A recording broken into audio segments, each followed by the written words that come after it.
Bonjour à toutes et à tous. Aujourd'hui, un temps vraiment pitoyable. Il pleut, vous entendez. Je vais vous parler de l'énergie sur le camping-car. En fait, je vais faire rapidement le tour des équipements en mettant un petit peu plus particulièrement le point sur la batterie, en fait. Je vais vous expliquer un petit peu. Non pas ce qu'il faut en camping-car, là encore c'est fini, ça j'arrête ça, mais ce que j'ai personnellement. Alors vous vous faites une idée de tout ça, vous jugez de ce qui est, à savoir que dans ce camping-car là, ça fait déjà 1 an et demi que je tourne avec ce matériel là. Le voici, allez c'est parti.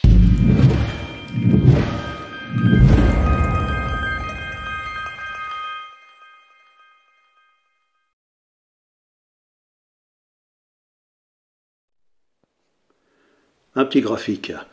La batterie plomb se décharge progressivement, c'est-à-dire qu'en fait, dès qu'on démarre, elle commence déjà à perdre de la tension et ça va jusqu'à 55-60% où là, véritablement, on est presque en zone de danger pour la batterie. Ça devient presque irréversible.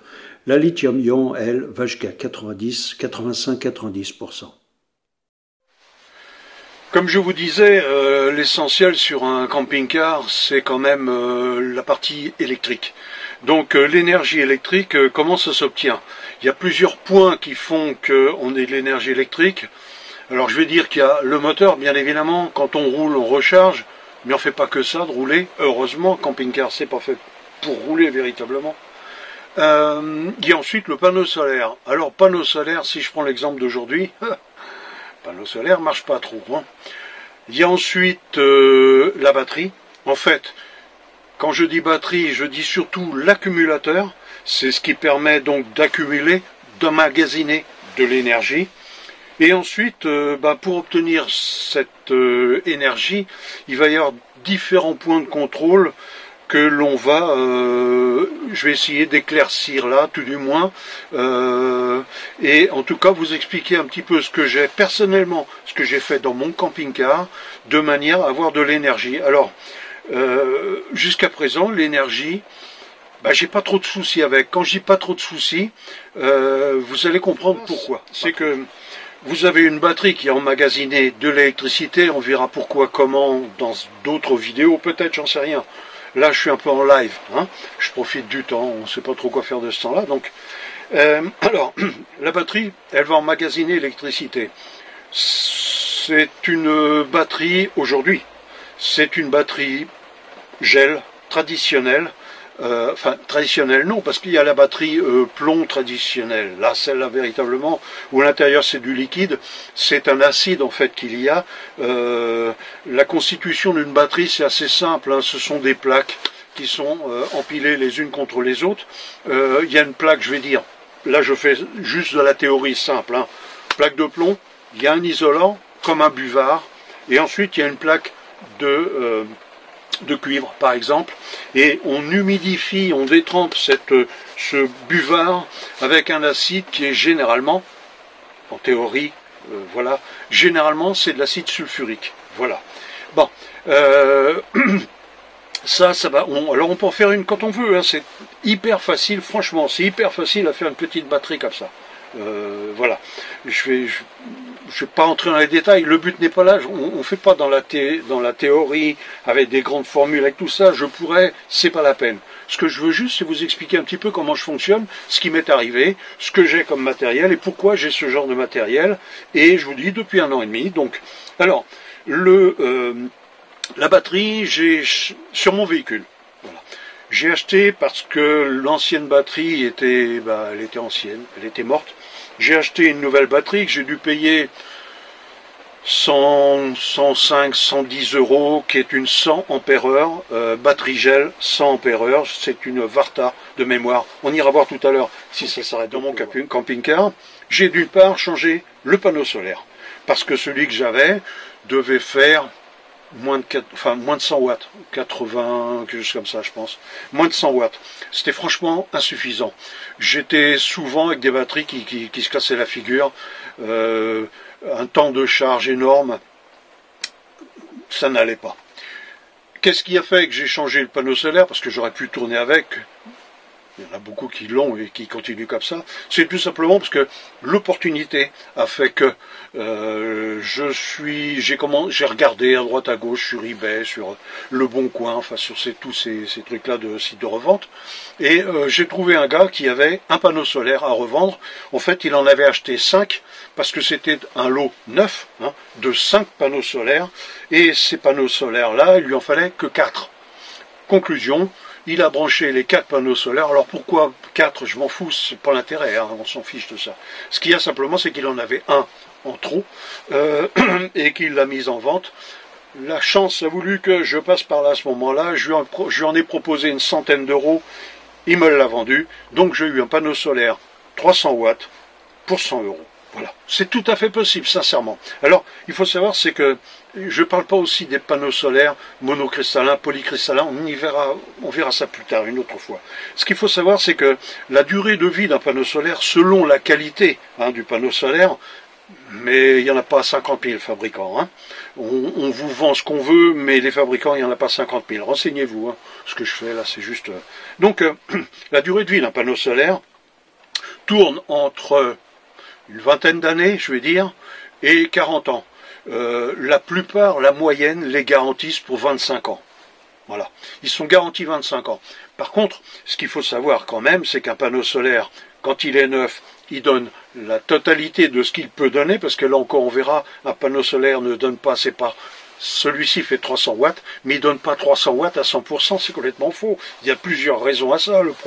La première raison, c'est qu'il faut qu'il y ait du soleil, et que le soleil arrive pile poil en face. Enfin bon, déjà, pour qu'il donne 100%, ce qui veut dire que le 3/4 du temps, il est posé à plat sur le toit du camping-car, et il ne peut pas donner 100%. Il donne qu'un prorata de l'angle du soleil. Donc, ce panneau solaire-là, il a une particularité, c'est qu'il est en 24 volts. Alors il y en a qui vont dire, mais il est complètement malade, il est malade ce mec, ça y est, il se met un panneau solaire 24 volts. Ouais, bah ouais.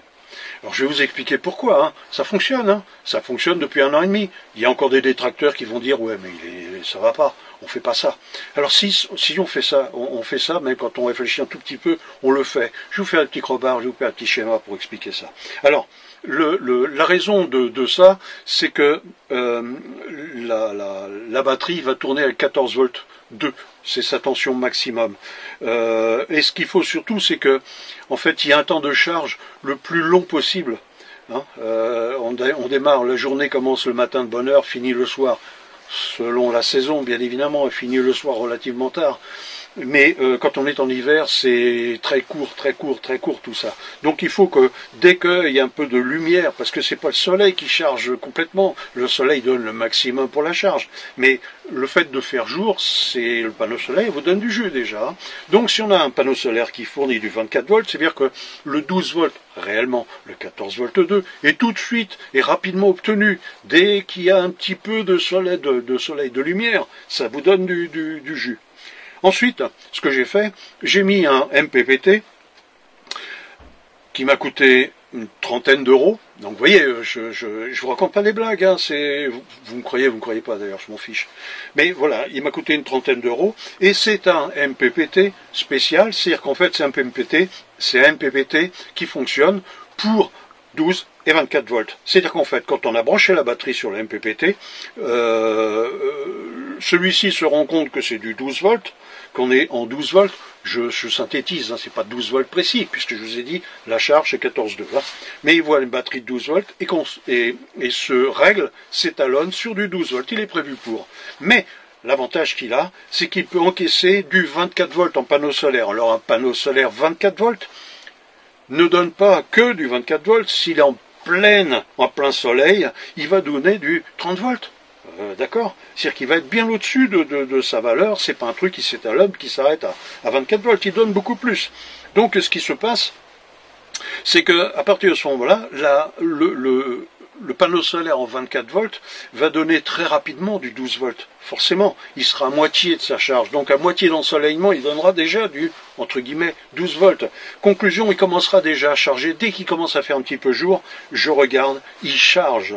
On va aller voir tout à l'heure. Vous voyez, il pleut là en ce moment. On va aller voir tout à l'heure.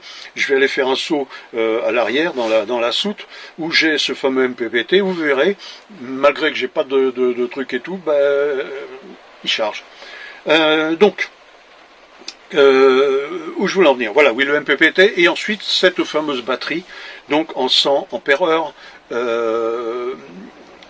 qui va me permettre d'avoir l'énergie. Alors, ce que je voulais, c'était avoir du 220 dans le camping-car de manière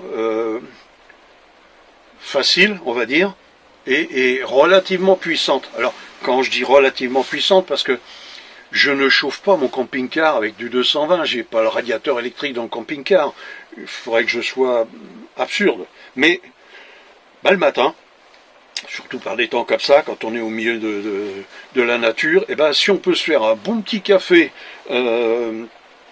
avec la machine à café, c'est super sympa, quoi. Alors, on peut faire chauffer de l'eau, on peut prendre une cafetière italienne, une cafetière, comme on dit, à piston, ça c'est complètement possible, mais c'est pas le même café quand même. Ceux qui connaissent, qui goûtent à ça, diront pas le contraire, c'est impossible.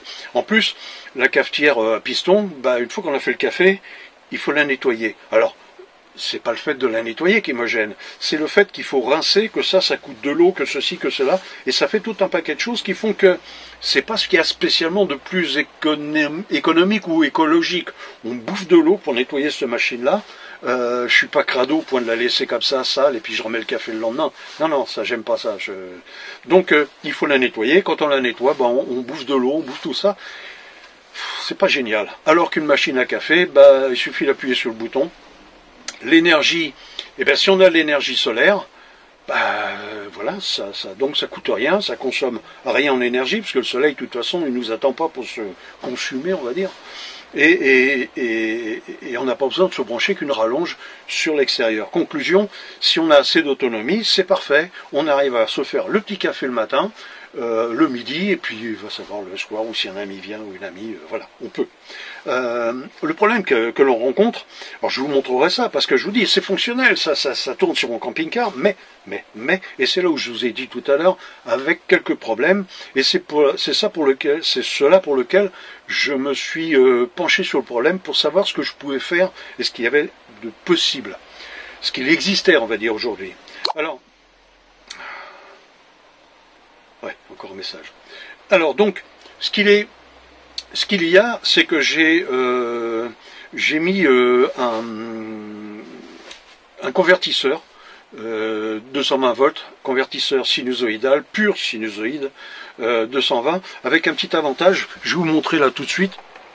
Voilà, il indique 0 volts, mais regardez, j'appuie juste sur le bouton, donc il est sans fil. Voilà, j'ai 3 volts 9, mais là c'est normal, ça m'indique c'est l'effet. Mais regardez, je vais le mettre en route, donc il n'y a absolument rien de branché dessus. Voilà, vous voyez, il me dit qu'il y a 13 volts 4 à la batterie, et j'ai du 234 volts. Voilà, donc maintenant je vais le couper. Voilà, hop, on y va, je coupe. Et il m'indique 0 watts parce que forcément je consomme rien. Allez, j'éteins. Voilà, ça chute et c'est terminé. Voilà. Alors, ce convertisseur que j'ai acheté, je l'ai payé 120 ou 130 euros. C'est un 1500, 3000.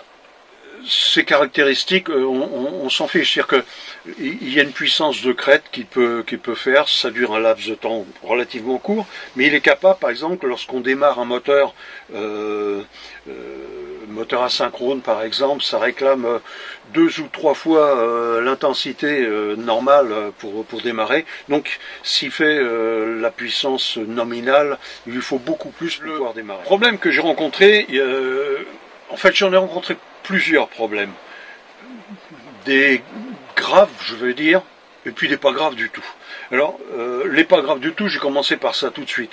Alors, les pas graves du tout, c'est-à-dire qu'en fait, il a fallu alimenter ce convertisseur pensez bien, il a besoin d'intensité. On parle d'une centaine d'ampères environ. 1200 watts, 1200 watts en 12 volts, ben, ça fait 100 ampères. Calculer, c'est vite fait. Hein. Donc, 100 ampères dans du câble, c'est pas la peine de prendre du 10 carré, hein, ça passera pas dedans. Hein. Généralement, c'est 5 ampères, pour être en nominal, hein, c'est 5 ampères par millimètre carré. Voilà, 50 ampères, 10 millimètres carrés, 100 ampères, 20 millimètres carrés, mais ça n'existe pas, donc c'est du 25 carré. Voilà.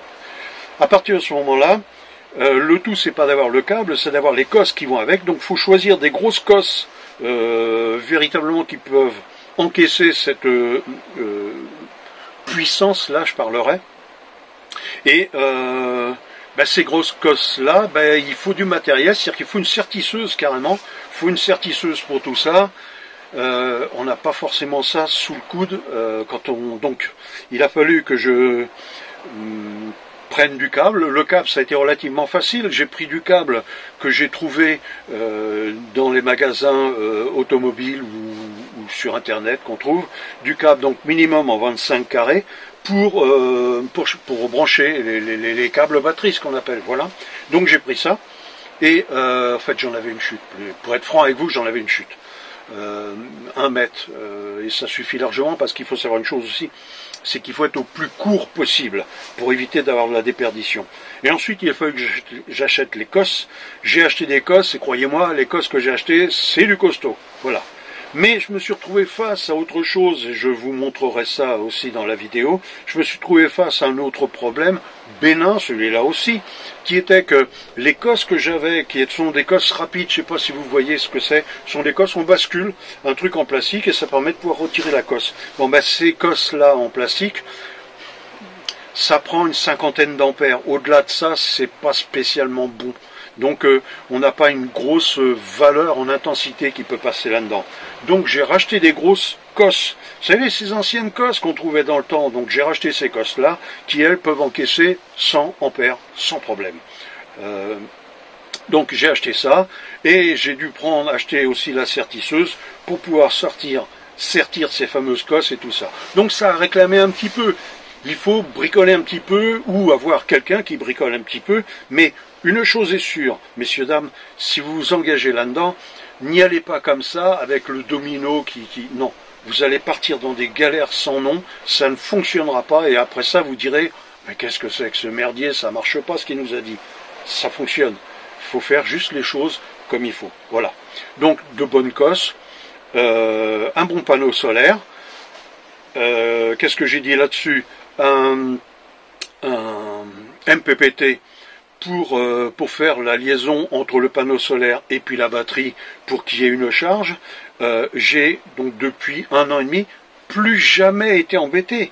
Quand j'ai eu changé ma batterie et tout, j'ai plus jamais été embêté. Là maintenant, si je suis embêté, c'est à cause de cette batterie. Alors je vais vous donner, je vais vous dire ce que je vais faire exactement et combien ça va me coûter. Parce que là aussi, j'ai tellement entendu, vous avez vu, enfin je ne sais pas si vous avez regardé ma vidéo, je vais la mettre, ouais c'est là, je vais la mettre là, ma vidéo en coup de gueule là. J'ai entendu des trucs de malade, donc je vous dis ce que je fais, ce que j'ai vu et ce que vous pouvez faire. Et surtout, messieurs, dames, regardez bien, allez-y, comparez, réfléchissez, vous allez voir ce que je vous dis là. Alors ce que j'ai fait, c'est que là j'ai mis une batterie, donc je vous dis 100 ampères, mais cette batterie-là, comme c'est une batterie gel, elle a une courbe de décharge. Quand on l'utilise, en fait, elle perd tout de suite une tension. Et il faut savoir que les batteries, je dirais plomb, qu'elles soient au gel ou choses comme ça, les anciennes générations de batteries ne gardent pas le 12 volts longtemps. Elles descendent assez facilement en dessous et arrivent à partir de 55-60%, elles sont même dans une situation de danger. C'est-à-dire qu'en fait, il se peut même que vous ne puissiez même pas les recharger après. C'est pas génial. Le souci est que sur une batterie de 100 ampères, en fait réellement on peut utiliser que 50 ampères-heure. 50 ampères-heure, on va pas loin avec 50 ampères-heure. D'accord ? Alors, 50 ampères, 100 ampères, c'est facile, hein, 100 ampères en 12 volts, en théorie, hein, je vais pas on va pas parler de pratique d'appareils de mesure et tout ça, non, non. Mais, en théorie, 12 volts, 100 ampères, ça nous fait 1200 watts, ça, pendant 1 heure. Mais on sait maintenant, je viens de vous le dire, que ça dure en fait 50%. Donc en fait, c'est pas 1200, c'est 600 watts. Et c'est 600 watts, et le pire, c'est que ça, c'est encore la théorie, mais en pratique, c'est même pas ça. C'est même pas 600 watts que j'ai avec cette batterie-là de 100 ampères, qui est quasiment neuve, hein. C'est, j'arrive à, j'ai essayé, je tape, quand j'arrive à peu près à 800 watts, bim, c'est fini. Mon convertisseur, il me dit sécurité, bam, il coupe tout. Pourquoi? Parce que je suis en dessous des 12 volts. Et en dessous des 12 volts, il se met en sécurité.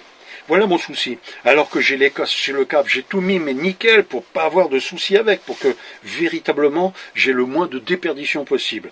Donc, je me suis trouvé dans la situation où je me suis dit, il n'y a plus qu'une seule chose à faire. Cette chose-là, je ne vais pas le faire tout de suite. J'ai pas envie de... ça pourrait être possible. J'y ai pensé. C'est pour ça que... C'est-à-dire, je me suis dit, allez, je vais rajouter une autre batterie du même genre, par exemple. C'est-à-dire que je vais avoir 200 ampères-heure, ce qui pourra me permettre d'utiliser, de pouvoir consommer 100 ampères-heure. Mais connaissant la chute de tension de décharge d'une batterie plomb, même si elle est au gel, je me suis dit, je prends des risques de me retrouver avec une batterie que je ne vais pas revendre, je suis obligé de l'utiliser jusqu'au bout. Et cette batterie-là, je vais l'utiliser, je vais la garder encore pendant 2, 3, 4 ans. Donc cette batterie-là, non, je ne vais pas acheter ce genre de batterie. Donc, je me suis renseigné sur sur ce que l'on trouvait aujourd'hui. Alors on parle de plein de choses en batterie, hein. Enfin bon, allez. Il y a la batterie plomb, traditionnelle, au gel ou pas, peu importe. Il y a ensuite la batterie cadmium, celle qu'on avait anciennement dans les visseuses et tout ça. C'est fini comme technologie. Les cadmium, on n'utilise plus du tout ça, c'est carrément obsolète. Ensuite, il y a les batteries lithium. Alors, lithium-ion, plus exactement. Et ensuite, il y a une autre sorte de batterie, la batterie LiPo, d'accord. Et ensuite, il y a la batterie, ce qu'on appelle la batterie LiFePO. LiFePO. Je mettrai la description dans le truc. Celle-ci, donc, aujourd'hui, est une batterie qui est au top, véritablement. Disons que à la date d'aujourd'hui, on n'a rien de mieux que ça. Alors, quand j'ai tapé sur Google LiFePO, c'est LiFePO 4 exactement. Je suis tombé sur plein de choses et comme j'ai dit la dernière fois dans ma vidéo coup de gueule, là, le lien il est là. On prend les gens pour des imbéciles parce que j'ai failli me faire piéger. Hein. Je vous jure, j'ai failli en acheter une. Alors, quand je dis failli, c'est que je m'intéressais à la batterie en elle-même, à ce qui était dit sur cette batterie-là, mais quand je me suis penché sur le problème, là, il y a eu un gros problème. Quel est-il? J'ai trouvé deux types de batteries. Alors, une, ça me fait bouillir. Ils appellent ça la pile. La pile. Une batterie, une pile. En fait, un accumulateur qu'on appelle une pile. Alors, par définition, une pile ne se recharge pas. Allez-y, dites ce que vous voulez, je m'en fous. Alors, il y a la pile, donc la pile ESA. Alors, je vais regarder, je fais, ouah, purée, ça vaut le coup, c'est vachement intéressant, c'est bien. Ça donne tout un tas de choses et tout. On a même la valeur de la pile sur le téléphone. Surtout, on a tout, enfin, on sait tout sur la pile. Bon sang. Et puis, je me suis un petit peu renseigné après, je suis rentré dans le détail. Je suis allé voir chez eux, chez ESA. Et puis, j'ai cherché à savoir ce qu'il y avait dedans. Et là, j'ai dit franchement, on nous prend pour des imbéciles. Alors qu'est-ce qu'il y a dans une pile ESA? Il y a une pile, non, il y a une batterie. Donc il y a une batterie LiFePO 4. Génial, vous allez me dire. Ouais, génial, c'est pile poil ce qu'il faut. Ensuite, vous avez un BMS. Alors je vous expliquerai aussi, peut-être dans cette vidéo, mais je vais voir selon le temps que ça dure, je vous expliquerai ce que c'est que le BMS, je reste prétention. Hein.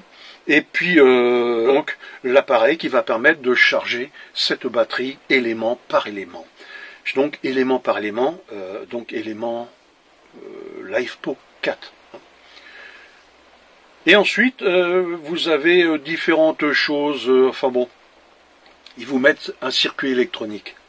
Et pour vous dire qu'on vous prend vraiment pour un imbécile, on vous dit un circuit électronique. On ne vous dit pas à quoi ça sert, de toute façon, pas à grand chose. Alors, ce qu'il faut savoir surtout, c'est que cette batterie-là, elle coûte la coquette somme de plus de 3000 €. Voilà. Plus de 3000 €, et on a quoi dedans? Bah, pas grand chose. Pas grand chose. On a du vent, surtout. On a du vent. On vous vend un truc comme étant... Alors, le pire, c'est qu'ils vous vendent ça comme étant le summum. Hein, on n'a rien de mieux. Bah, moi, je vais vous montrer ce qu'il y a de mieux. De mieux et 5 fois moins cher. 5 fois moins cher. 5 fois moins cher en 200 ampères-heure, messieurs, dames. Hein. 200 ampères-heure. Je vous raconte pas de blague. Je vous donne les liens, tout. Hein. Je vais vous expliquer comment on fabrique ça de toute façon. Alors, il faut savoir une chose, c'est que je vais vous expliquer en théorie, dans l'immédiat, hein, mais pas dans cette vidéo, probablement une autre.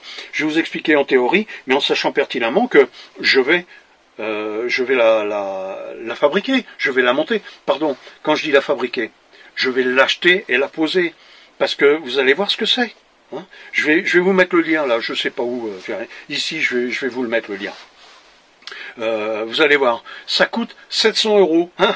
700 €, une 200 ampères-heure en LiFePO. Ouais. Ensuite, on va vous dire, ah ouais, mais ESA, vous l'avez au téléphone. Hein, par téléphone, vous pouvez savoir, déjà, question, quel est l'intérêt?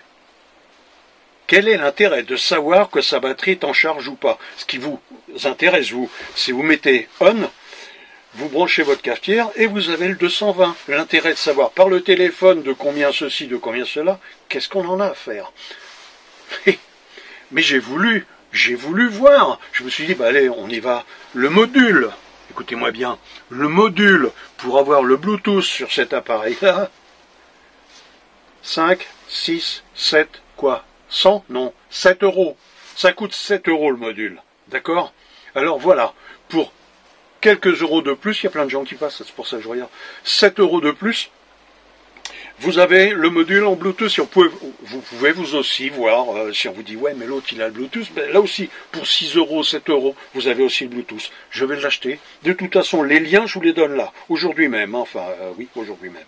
Je vous donne les liens là. Alors, ça voudra dire quoi? Ça voudra dire que je vais pouvoir utiliser une batterie LiFePO 4, qui est une batterie donc dont la décharge est super plate. La descente en décharge, la descente de tension est super plate. À savoir qu'elle démarre à 13 volts 6 et que d'avant d'atteindre les 12 volts, vous serez pratiquement arrivé à 90% de ses capacités.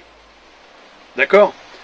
Que cette batterie-là, à la différence de la batterie que j'ai en ce moment, qui m'a coûté quand même une centaine d'euros. Cette batterie-là, elle va être morte d'ici, allez, 2 ans, 3 ans, parce qu'elle va être utilisée un maximum. Elle a trop de charge, trop de décharge, trop de charge, trop de décharge. Elle n'encaissera pas.